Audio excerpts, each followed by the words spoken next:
I was on many photos in Rio plus 20. Everybody wanted to have a picture with the person who sent out every day a mail to thousands of NGOs. Anyhow, but I'm not going to talk about that. I'm going to share my screen first. And I'm going to talk about mostly about my experience and the ideas that I gained during those experiences and work with, not so much with the policymakers, because that was not the topic of today for me, at least, but with scientists, academics.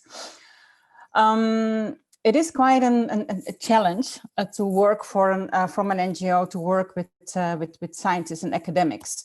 Nevertheless, I think it's absolutely necessary and also possible.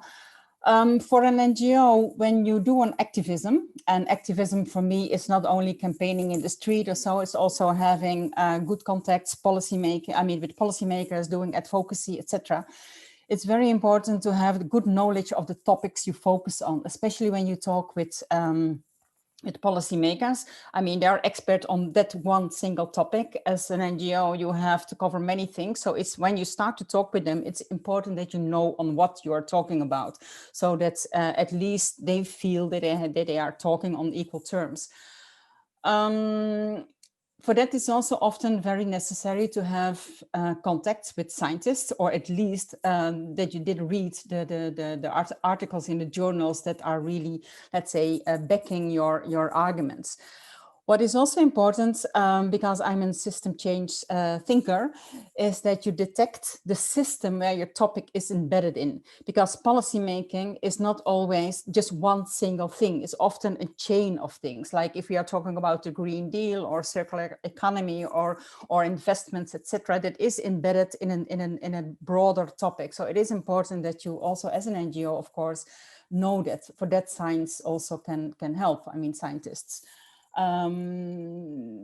NGOs, of course, it is important not only to have your slogans and kind of get rid of CO2 emissions or, the very easy things, but you have to have arguments on the how and the what, etc. Science can help, as I said, but not all science is helpful, because we also know that let's say, all our counter arguments from the NGOs are also backed by science.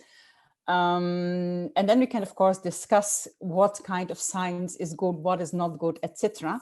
But I see science as political as activism is. So you have really right-wing academics that are maybe proving that abortion is wrong or something. So it's really, for me, not all scientists are good, nor are all activists good. I mean, I think it's a political choice. It's also based on your ideology, on what you want. Provoking change is all what we want to do as CSOs, but I think also most of the academics, especially the ones that are in the future Earth networks. But of course, you have to know change into what. Again, there we have to see again, what is the system? If we say, okay, we want get rid of fossil fuels, so we go into biofuels. And then, okay, all go after the biofuels. And then we suddenly realize that for biofuels, you need soil. And then suddenly realize that soil, you can only use it once, or you have to go, or you can use it for food, or you use it for biofuels or bioplastics or whatever. So again, you have to make decisions and you have to see what is the broader context, the broader system you are working in. So it's very easy also for NGOs, by the way, but also for academics to go for one single topic solutions, let's say. So that is, I think, a danger that we all have. And that's why it is so important to have that system as a whole, see that. It's all based on values, norms, ideology, strategy as well. You have NGOs that go for short-term solutions. I mean, they're quite what I call nitty-gritty, especially on the European policy. You have those NGOs that are really following one thing, and they really do good work as a kind of experts on that topic, and other NGOs are more into on the meta level. I worked in both of this kind of NGOs. I mean, ones that is really on focusing on one policy stream, others that are more into a kind of we want justice, save the world, and that kind of things. Both is necessary, but both also have different strategies. So you also need a different kind of backing from science to do your work. It is, of course, about changing ideas, political objectives, economic activities, behavior change, etc., etc. What we often do as NGOs is what we call the push and pull. So you have to push for things, being, let's say, kind of radical on things, you know how to do it, and pull as well. But sometimes I think that, and that's what I really see in the experience I have in working in the NGO sector, but also with academics, is that we are so focused on the pushing and the pulling that we are not seeing anymore what we are pushing or pulling. And that if you do more research, or if you go a little bit more in depth in your topic, you can figure out that maybe the handbrake is on the car, so that you can. So maybe it goes easier when you do something else than only pushing and pulling, but just better know what is going wrong. One of the examples where you see that academics or science is not very helpful is in the whole discussion on economic growth. I mean, in the 70s, there were scientists that said that there are limits to growth, but then it was kind of taken over by more dominant streams of economics, of course, also with a lot of support and help from the vested interest. To say that economic growth is absolutely necessary to achieve well-being.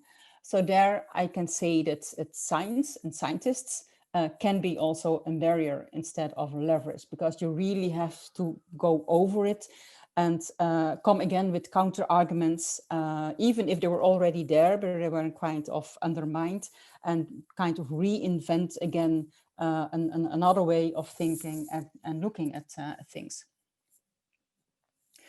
But of course, there are many opportunities in cooperation between universities and NGOs.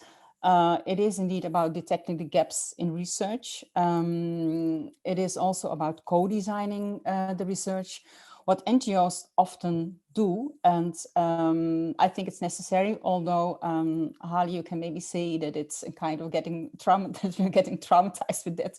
But what we often need to do in this kind of cooperation, let's say, with universities, is translate the research results into advocacy messages and just in plain language. To just have a document that people and also politicians can read. Maybe it is also to find that one sentence that Celine was referring to, because we, of course, as NGOs, you know better the reality of the policymakers. You also know better, I think, and that's often forgotten, what is the political agenda. What I saw, for instance, in one of the projects I worked on, which was with Hali as well on the e-jolting, we had, I think, very interesting policy briefs. They were all great and etc., etc. But there was just no entrance in the whole political agenda on where to put it, because politicians are not interested in issues that are not on the agenda at that time. I mean, you have very few politicians that want to be visionary, that have a more long-term, let's say, working focus, but most of them are just see, okay, it's circular economy, so we want to do something on circular economy. It's now it's the Green Deal, okay, we have to say something on the Green Deal. So it's not something, I mean, the whole more meta level or justice or equality, I mean, the broader issues are normally not on an agenda, because it's the nitty-gritty that is on the agenda, especially on the European Commission. If you go to the UN, on the UN level, it's more about justice, human rights, sustainability. Let's say those concepts are, let's say, more discussed on that level. What is also important, and that's what I think the NGOs are doing a lot, is also introduce scientists into the real world, connecting them with this kind of policy processes, make them aware of the agendas that are going on, in my case, is often UN processes where things are going on, and then also find, in my case, not only the right NGOs to be involved, but also the right academics to be involved in those policy processes. So I think what is also important is that when you work with scientists or academics, that you also have equality in working relations. So the NGOs or the CSOs are not only there for giving the right ideas and introducing the right agenda for the right research to be done. Or what we often did is just the logistic for organizing the events, because scientists don't know how this kind of a survey monkey works or all this kind of things. So I think that is very important that we are, as NGOs, we can do more than this kind of things. I have to admit also, based on my experience, that people working at the universities are quite arrogant. They often think that they are better than any person working in an NGO. Even if they're just in the university, even if they're junior researchers, they already think that they are wiser and have more IQ or whatever than people working in NGOs. And that, I think, is something that we really have to get over, because I think within the NGOs, you also have a lot of people working that are maybe even smarter, having better skills or whatever than people that work on university. So I think it has to be on an equal level. So it's not that the NGOs are just there for organizing the things or giving the ideas. It's also not that the NGOs are only there for the dissemination for the results of the research.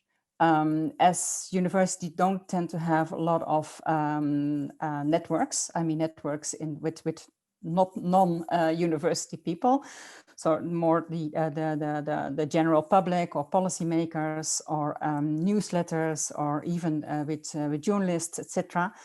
That's often asked by the NGO to do that. In the budget, I saw often a difference in salary. For whatever reason, I don't know, that people from working at universities are always better paid than people working in the NGOs. I think that is something that is also quite frustrating.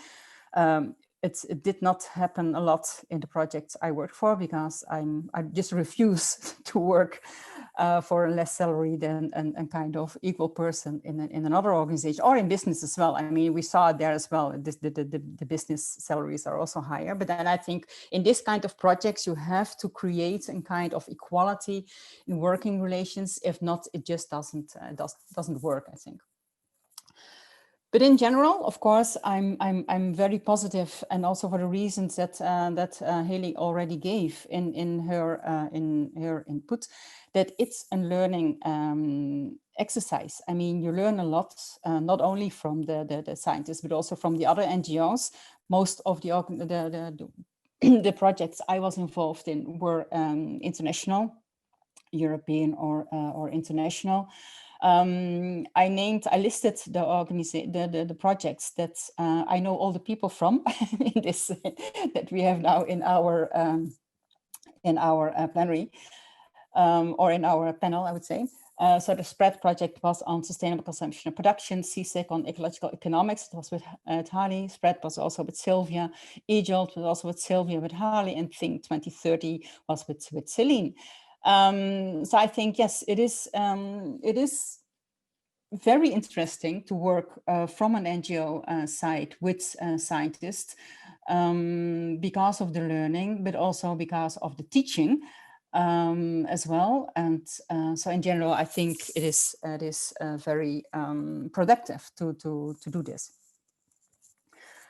Thanks. It was, and I think we will have a great discussion afterwards, because I had some questions also for Celine. But Sylvia, over to you.